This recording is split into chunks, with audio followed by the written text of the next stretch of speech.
So maybe you know me, I'm having so much fun dissecting and talking about all these new Disney Plus shows coming out. It is a blast to see Book of Boba Fett play out, even though that is totally a spin-off of The Mandalorian. But here's the thing, these kinds of shows really are. It's bathing in familiarity.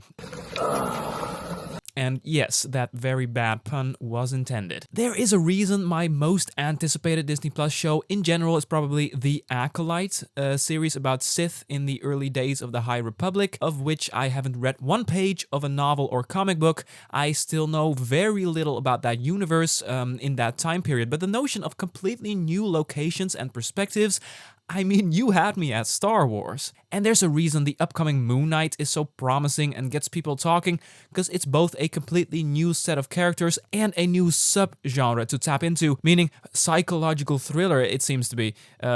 So that will be cool. So stick with me here, because I've got multiple reasons why I believe ideas like a Bo-Katan show, which yes, is only rumored, but is ultimately at the expense of our opportunity as viewers to get the best possible entertainment we can get. Hello, fellow Disney Plus watcher. I'm excited to talk about Disney Plus with you today. But just a quick note, I wanted to take a moment to thank everybody who supports this channel. Really, thanks for being here. I have a lot of fun here, including chatting in the comment section afterwards. The conversation just doesn't stop with the video, you know? We're almost at 500 subscribers, and that means a lot. You don't want to miss out if you're new here and all nerdy about Disney Plus. So, recently a rumor went around that Bo-Katan is getting her own show. Again, rumor. But for the sake of argument, let's say this is true, then oh my. If the team of Favreau and Filoni will be behind it, that's still a really good sign for a fun show.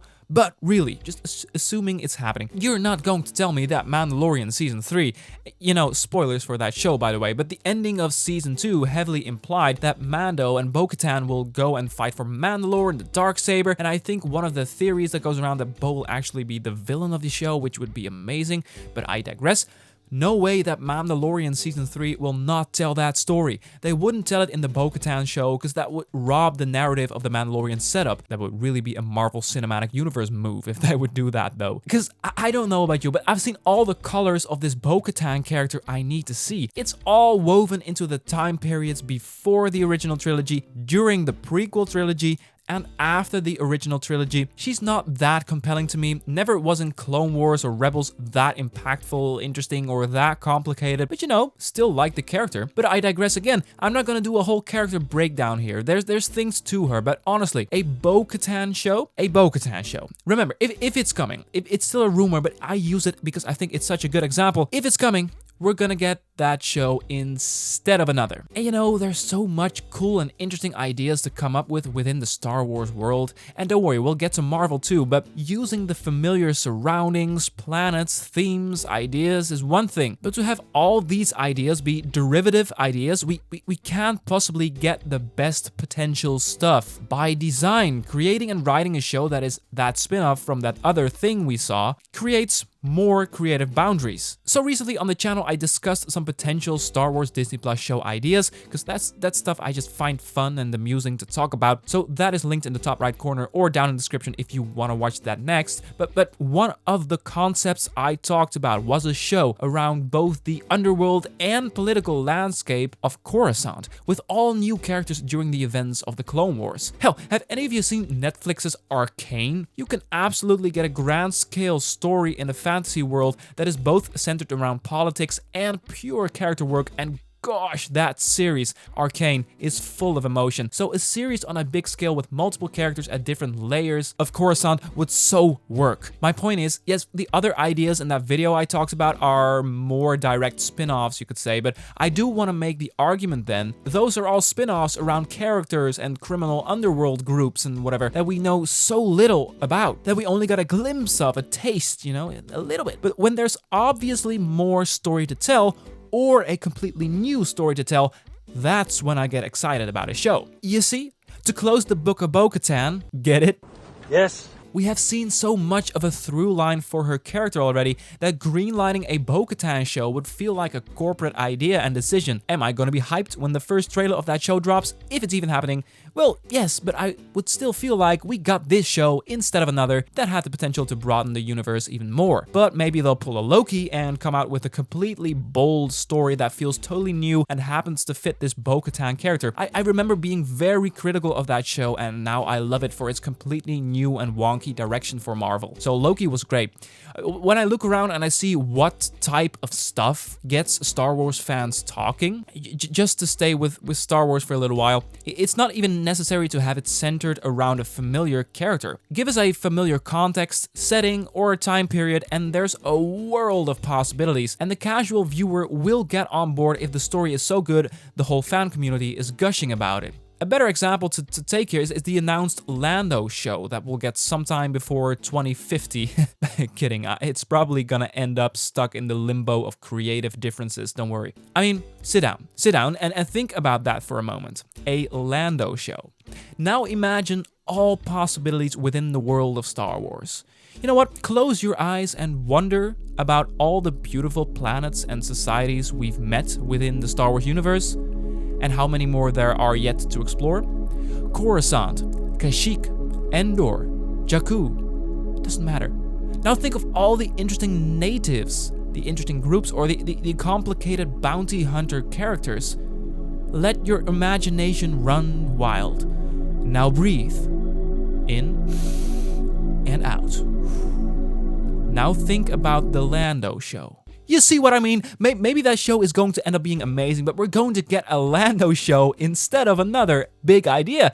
It's not about this one show or that one show. It's about a trend going on. It's about Marvel and Star Wars ultimately going for ideas that are zooming in, making spin-offs off of spin-offs. Best recent example is Hawkeye, a show about a character we've seen for years in the MCU, who gets a show instead of a new interesting new character. For reference, I quite like Hawkeye, but that's beside the point. But worse yet, now there's apparently an Echo show coming.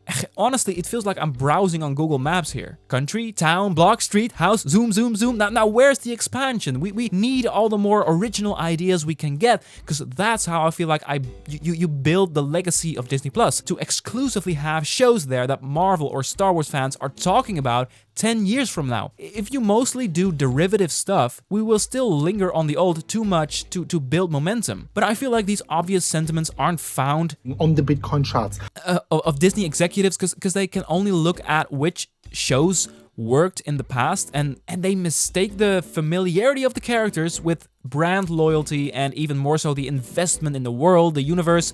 We aren't stupid. Maybe I'm just that type of guy. Opinions may differ. I guess, by the way, it's easier and safer to go with completely new characters like Din Djarin in Star Wars than it is with Marvel. Because if Marvel does something completely new, it feels completely new, like because it's on Earth. Maybe some of you watching this video are thinking, arguments like these, I hear this all the time. Yeah, more originality. That's what we always say. Isn't that always what everybody wants? Easy to say, man. Easy to say. Yeah, we can whine about it all day. Well, my argument here is kind of in the middle, because forgive me for generalizing here, but I feel like there are basically two camps of this kind of argument. The die-hard fans who take anything they can get and get excited with all these names that return, which to a degree I am too. You know, there's nothing inherently wrong with knowing what you like and getting excited about these characters coming back. And then you have the purists who believe Disney should totally reinvent themselves, totally new stories and new universes, essentially create new IP, who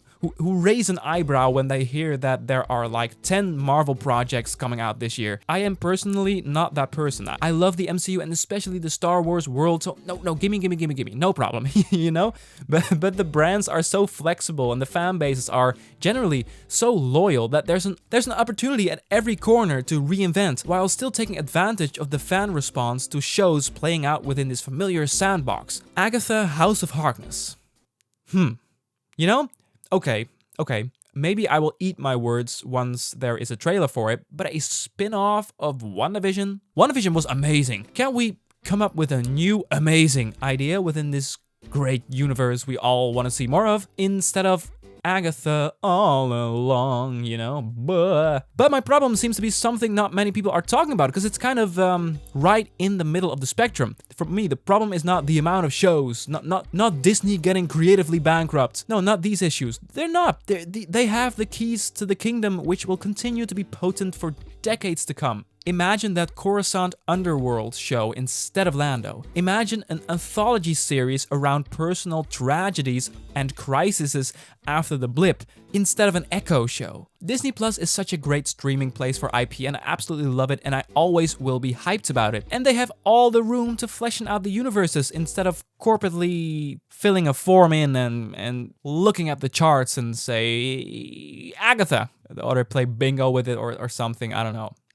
Maybe some guys there have bets, have placed a bet. Well, if we don't make a show about them, then I put my money on Agatha. I put my money on Echo, you know. It's so random.